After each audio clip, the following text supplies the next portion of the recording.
The horrors of the Second World War are etched into the imagination of public discourse. But what of its aftermath? How does a continent at war for 6 years and unstable for much longer create peace when so many national, ideological and social resentments remain? It's easy to forget that a military victory for the Allies didn't mean that a defeated people's attitudes and ideologies suddenly changed. And World War II was not just a military conflict. So many in Europe let their resentment be unleashed on their ideological or ethnic enemies, whether from the same state or not. To think then that the end of the war means the end of resentment is naive. In the Soviet Union, 70,000 villages and 1,700 towns were destroyed by the Nazis during the war, and 16 million people died, over 15% of its population. But when the Nazis were defeated and the Soviets occupied Berlin at the beginning of May 1945, retribution had already begun. In Vienna alone, which the Soviets had taken by the beginning of April, some 87,000 women were reported by doctors to have been raped by Soviet soldiers. In Berlin, the numbers were even higher. Throughout 1945, the citizens of Vienna lived on just 800 calories a day.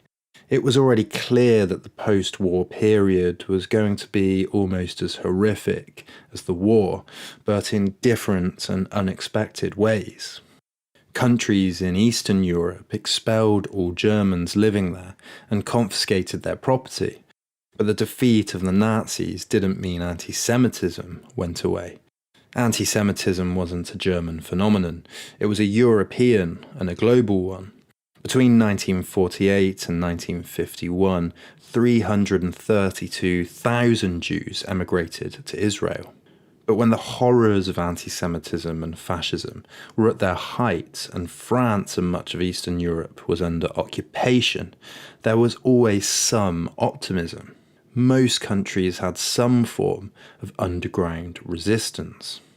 But personal indignation, ideological bitterness, and the psychology of submission to an invading oppressor, what the French philosopher Jean-Paul Sartre likened to the kind of sadomasochism of sexual submission, meant that incidents of neighbours reporting their own neighbours to the Nazis was disturbingly high.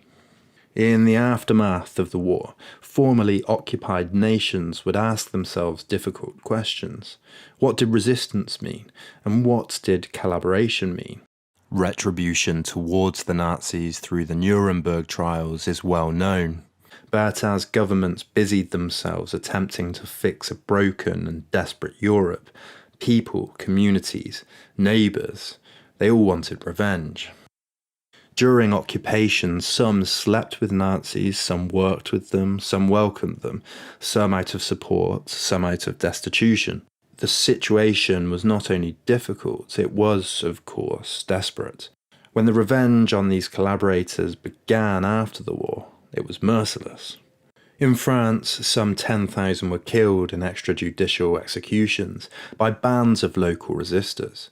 In Italy, Belgium, the Netherlands, many more were lynched and murdered. In Norway, 55,000 members of a pro-Nazi organisation were tried, and in the Netherlands, 100,000 were sent to prison. In Belgium, almost 3,000 were sentenced to death, but only 242 were carried out. Czechoslovakia sentenced 713 to death, 741 to life in prison, and almost 20,000 shorter sentences. Austria had 700,000 Nazi Party members in a country of only 7 million. Only 13,600 of them were sent to prison. In a country where Nazism was so entrenched, Austria had to distinguish between lower and higher Nazis so as not to tear the entire country apart. But it was the French that had complicated questions to ask. The state itself, Vichy France, collaborated with the Nazis as a puppet state. Vichy France deported 76,000 Jews to the extermination camps, But authors like Albert Camus and Jean-Paul Sartre edited, published, or contributed to underground resistance newspapers like Combat. One, maybe apocryphal story, tells of a German officer visiting Picasso's studio in Paris. Picasso offered him a postcard of Guernica, his famous painting of fascist bombing during the Spanish Civil War. "Did you do this?" the officer asked. "No, you did," Picasso replied. In France, as this infamous image taken by photojournalist Robert Capa shows, women's heads were shaved as punishment for having liaisons with the Nazis. This punishment has a long history in Europe, and the resistance threatened collaborators with it through the underground press. When a place was liberated, punishment was swift. Many were shorn in groups in public squares, then marched through the streets, stripped and marked with SWAT stickers. Around 20,000 women had their heads shaved in France. We can see why the historian Stanley Hoffmann distinguishes between two types of collaboration.